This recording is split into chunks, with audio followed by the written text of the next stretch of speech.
And today we're looking at a new Harlem.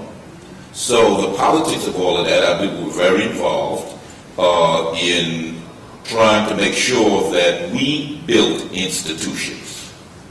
So one of the earliest galleries in Harlem was Nayumba Yasana, which is a cooperative group of males, mainly males, and a few females.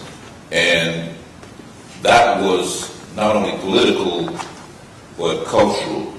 And one of the things that has always driven me is about action. We can sit and philosophize all day about what we need to do, what isn't right. But I chose, and many of my colleagues, including this grand lady here, to get into the streets and bring the art to the people, or get in front of a museum and make sure that they knew we existed, as Faith did in many instances in front of the Metropolitan Museum and others, to make sure that our voices, our African voices, were heard and seen. So, to me, the art is that. Now, in the early stages of my career, the art, I've set out, and again, many of my colleagues, to make sure that the African presence was intimately integrated into our vision. And if you see some of our earlier works, those of us who were the seniors here, you will see a different form during the 60s, late 50s, than you may see today. So we set out to make sure that our images, our indigenous images, were part of the landscape and part of the dialogue. And I'm also a colorist, but I'm also, art, we have to be careful. Art is about expression. So many people have asked me, what is black art? Well, my definition would be art that speaks to imagery connected with us, speaks to history that is connected to us, and in the best instance, gives a vision of us going forward. And it says African American art, black art, whatever you want to call it, on the door of the museum, the Whitney, the Metropolitan, the Museum of Modern Art, the Modern Museum of Art, where a black couple visiting from where? Texas, someplace, can say, look, meet me at the Black Art, meet me in the Black Art Gallery at the Modern, and we'll meet there and see the latest show of Ademola, and then we'll go out to dinner. We can't do that. We pay taxes for other people to do that, because those museums are tax exempt, because they are supposed to be serving the public good. So it isn't that, oh no, I don't want my work in those museums, I'd rather have my work only in a black art museum, I don't want my work in a white museum. It's not about that. It's about your taxes are paying for you to be there. And you should be there. All of them, if you had your own gallery, you wouldn't have that problem, would you? No, you have the museums too. Yeah, don't cut back on anything. Black art museums, yes. I'm not saying don't have it.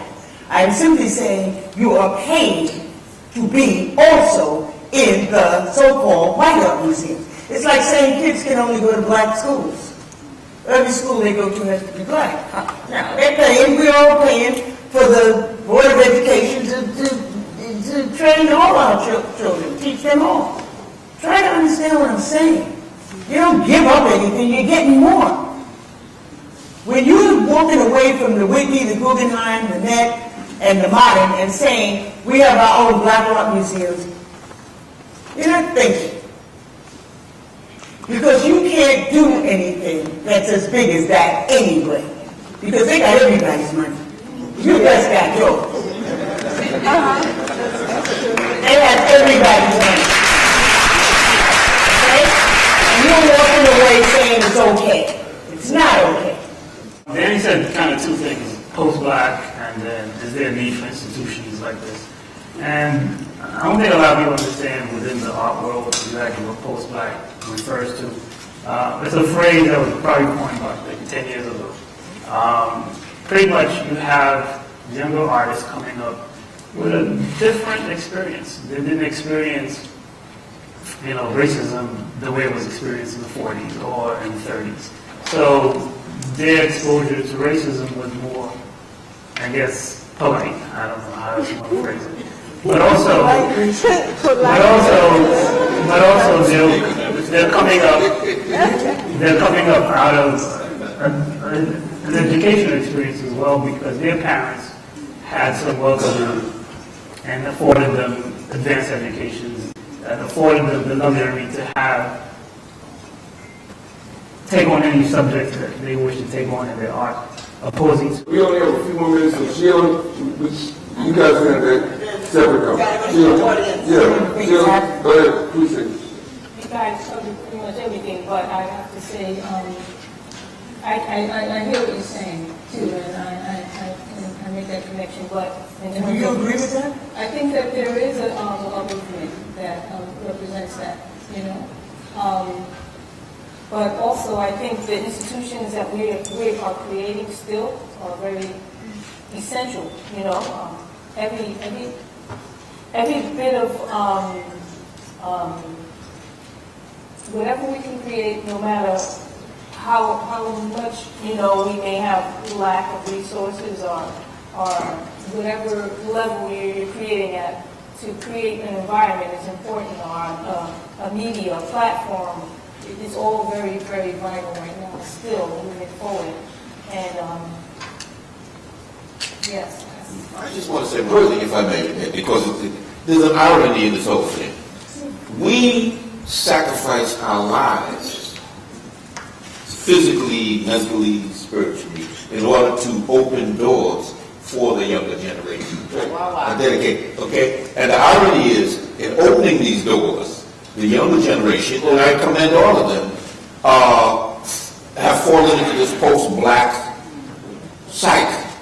So I just want to say that. So we're I wouldn't say a dilemma, because certainly the younger artists are bringing a certain amount of life and energy to the art movement, to the American and international movement. But there, in many instances, and this is not across the board, there is an absence of that reference, that connection to our experiences, and it's more into the art for art's sake, which is the modus operandi of a lot of European art and American art.